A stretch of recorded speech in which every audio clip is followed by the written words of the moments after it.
अब बारी थी लड़की के पुशअप टेस्ट की, लेकिन लड़का उसे देखकर इतना खो गया कि वह उसके पुशअप्स गिनना ही भूल गया। जैसे ही लड़की को इसका पता चला, वह बुरी तरह नाराज हो गई। कुछ देर बाद लड़के का टेस्ट शुरू हुआ और इस बार गिनती करने की जिम्मेदारी उसी लड़की को मिली। लड़के ने पहले ही उससे कहा, देखो पिछली बात का बदला मत लेना। उसी समय टीचर ने बताया कि पास होने के लिए कम से कम 35 पुशअप्स पूरे करना जरूरी है। जो भी इससे कम करेगा उसे मैदान के 10 चक्कर लगाने होंगे। लड़का लड़की के सामने खुद को साबित करना चाहता था, इसलिए दर्द और थकान के बावजूद उसने एक एक पुशअप सही फॉर्म में पूरे दम से लगाए। वह बिना रुके आखिर तक कोशिश करता रहा, लेकिन लड़की का ध्यान उसकी गिनती से ज्यादा दूसरी तरफ था।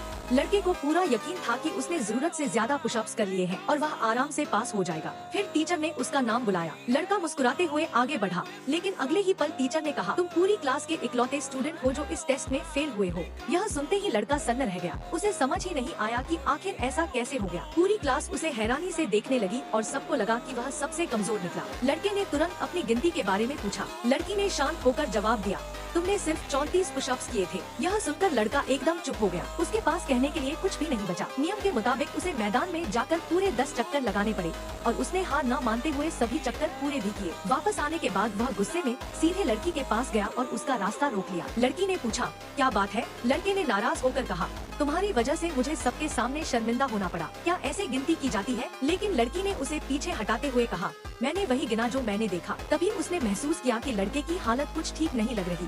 उसने घबराकर पूछा, तुम ठीक तो हो? इतना सुनते ही लड़के का संतुलन बिगड़ गया। उसकी आंखों के सामने अंधेरा छा गया और वह बेहोश होकर सीधे लड़की की बाहों में गिर पड़ा। आगे क्या हुआ जानने के लिए पार्ट 2 जरूर देखिए। लाइक, शेयर और सब्सक्राइब करना मत भूलिए।